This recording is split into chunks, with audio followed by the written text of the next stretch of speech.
بسم اللہ الرحمن الرحیم۔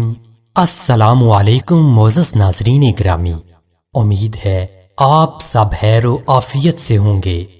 معزز ناظرین گرامی، رمضان المبارک کی باسعادت گھڑیاں قریب ہیں، اس کی برکتیں اور رحمتیں بے شمار ہیں۔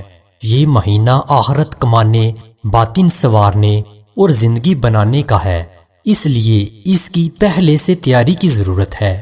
اس ماہ مبارک میں جتنے کام عام طور پر پیش آتے ہیں، ان میں سے جتنے کام رمضان المبارک سے پہلے ہو سکیں پہلے ہی کر لیجئے، اور جو کام رمضان المبارک میں کرنے ہوں ان کے کرنے میں بھی کم سے کم وقت لگایا جائے، تاکہ زیادہ سے زیادہ وقت رمضان المبارک میں ذکر و عبادت اور دعا و تلاوت کے لیے فارغ کر سکے۔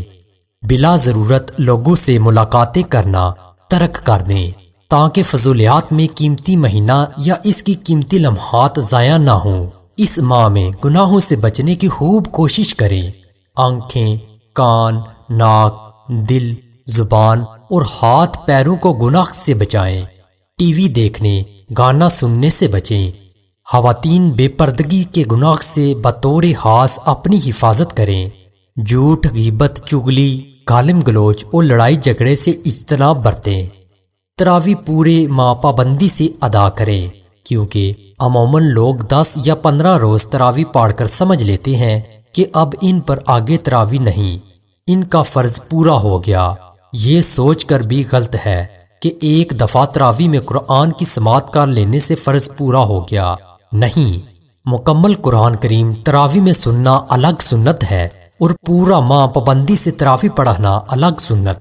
اسی طرح اپنے والدین، اہل و عیال اور تمام مسلمان مردوں عورتوں کی مغفرت کے لیے دعا کریں، اور اللہ تعالیٰ سے خاص طور پر اس کی رضا اور جنت مانگیں، اللہ کی ناراضگی اور دوزخ کی آگ سے پناہ مانگیں۔ رمضان المبارک ایسا مقدس مہینہ ہے کہ اس میں ہر فرض کا ثواب 70 فرضوں کے برابر کر دیا جاتا ہے، اور ہر نفل عبادت کا ثواب فرض کے برابر۔ یہ صبر اور غم خواری کرنے کا مہینہ ہے۔ روزہ افطار کرانا، لوگوں کی خوشیوں میں شامل حال ہو کر ان کی ہمت بڑھانا، مساکین اور یتیماں کی کفالت کرنا، اس ماہ کا ہر عشرہ خاص اہمیت کا حامل ہے۔ چنانچہ پہلا عشرہ سراسر رحمت ہے، دوسرا عشرہ دن اور رات مغفرت کا عشرہ ہے، اور آخری عشرہ دوزخ سے آزادی کے لیے۔ اس مہینے میں تمام آسمانی کتابوں اور صحائف کا نزول ہوا۔ خاص طور پر قرآن مجید کا نزول تو خود ہی قرآن نے ہمیں بتایا ہے۔ تفسیر مزخری میں ہے کہ رمضان المبارک کی پہلی تاریخ کو حضرت ابراہیم علیہ السلام پر صحیفے نازل ہوئے، جو تعداد میں 10 تھے۔ پھر 700 سال بعد 6 رمضان کو حضرت موسیٰ علیہ السلام پر توریت کا نزول ہوا۔ پھر 500 سال بعد حضرت داؤد علیہ السلام پر 13 رمضان کو زبور کا نزول ہوا۔ زبور سے 1200 سال بعد 18 رمضان کو حضرت عیسیٰ علیہ السلام پر انجیل کا نزول ہوا۔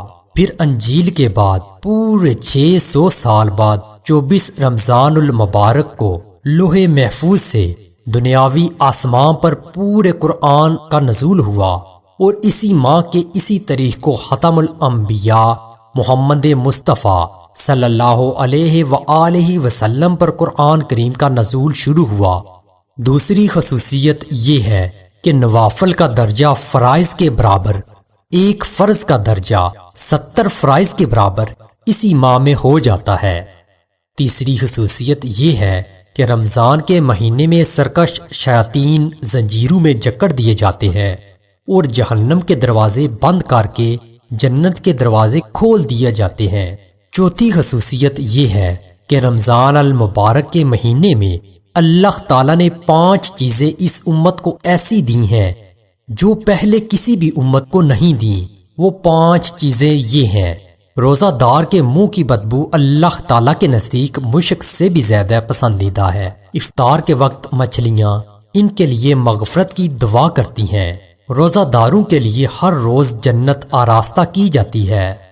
رمضان المبارک میں سرکش شیاطین بند کر دیے جاتے ہیں تاکہ روزہ دار رمضان میں ان برائیوں تک نہ جا سکیں جہاں عام دنوں میں جاتے ہیں۔ رمضان کی آخری رات میں روزہ داروں کی مغفرت کر دی جاتی ہے۔ ناظرین، اسی لیے اس ماہ مبارک کے دل و جان سے قدر کریں اور مذکورہ تمام فضائل حاصل کرنے کی فکر کریں، ورنہ گزرا ہوا وقت ہاتھ نہیں آتا۔